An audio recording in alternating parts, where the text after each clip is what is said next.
Perkebunan di Indonesia telah lama menjadi salah satu pilar utama perekonomian bangsa. Sejak era kolonial, tanaman-tanaman seperti kelapa sawit, karet, kelapa, kakao, dan kopi telah menjadi komoditas ekspor yang mendukung devisa negara. Komoditas ini tidak hanya berkontribusi terhadap pendapatan negara melalui devisa ekspor, tetapi juga berperan penting dalam menciptakan lapangan kerja, meningkatkan kesejahteraan petani, dan mendorong pertumbuhan ekonomi daerah. Kelapa sawit menjadi salah satu komoditas perkebunan terbesar dalam kontribusinya terhadap perekonomian Indonesia. Selama semester pertama tahun 2024, kelapa sawit tetap menunjukkan kinerja kuat dengan nilai ekspor mencapai Rp191,78 triliun atau 68,50% dari total ekspor komoditas perkebunan. Karet menjadi komoditas perkebunan kedua terbesar dalam kontribusi ekspor. Hingga pertengahan tahun 2024, karet berhasil mencapai nilai ekspor sebesar Rp24,72 triliun atau 8,83% dari total ekspor komoditas perkebunan. Kelapa juga memainkan peran penting.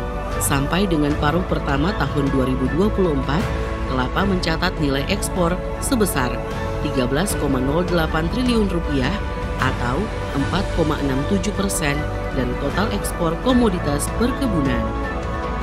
Kakao memiliki peran penting dalam meningkatkan nilai tambah produk pertanian Indonesia. Nilai ekspor kakao hingga pertengahan 2024 mencapai Rp17,38 triliun atau 6,21% dari total ekspor komoditas perkebunan. Kopi hingga pertengahan tahun 2024 nilai ekspor kopi mencapai Rp10,22 triliun atau 3,65% dari total ekspor komoditas perkebunan. Sampai dengan triwulan 2 tahun 2024, subsektor perkebunan memberikan kontribusi sebesar Rp429,9 triliun atau sebesar 41% terhadap produk domestik bruto atau PDB sektor pertanian yang mencapai Rp1.049,6 triliun. Jika dibandingkan dengan triwulan 2 pada tahun 2023, pertumbuhan PDB subsektor perkebunan mengalami pertumbuhan sebesar 1,17%. Dari total nilai ekspor sektor pertanian sampai dengan Juli 2024 sebesar Rp302,8 triliun, subsektor perkebunan merupakan penyumbang terbesar dengan nilai ekspor mencapai Rp280 triliun atau 92,47% dari nilai ekspor sektor pertanian. Nilai ekspor subsektor perkebunan ini terus mengalami pertumbuhan sebesar 7,35% sejak awal tahun 2024. Pemerintah Indonesia telah mendorong hilirisasi produk perkebunan termasuk minyak kelapa sawit untuk meningkatkan nilai tambah dan daya saing produk di pasar global.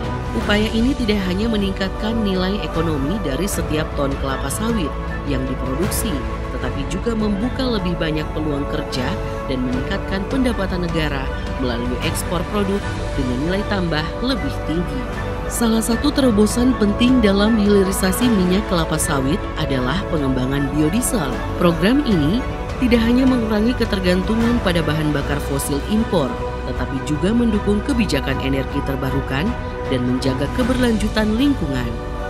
Penggunaan biodiesel berbasis minyak kelapa sawit juga membantu mengurangi emisi karbon, sejalan dengan komitmen Indonesia dalam mendukung pengurangan perubahan iklim global. Kita tahu Indonesia memiliki potensi yang sangat besar, CPO, kelapa sawit. Potensi kita mencapai 52 juta ton CPO per tahunnya. Jumlah yang sangat besar. Dan 40%-nya dari potensi yang ada itu dimiliki oleh para petani-petani kecil kita. Oleh sebab itu, dengan potensi yang besar ini, kita tidak boleh hanya berhenti di CPO-nya saja sebagai eksportir CPO. Sudah berkali-kali saya sampaikan, jangan sampai kita mengekspor raw material, jangan sampai kita mengekspor bahan mentah.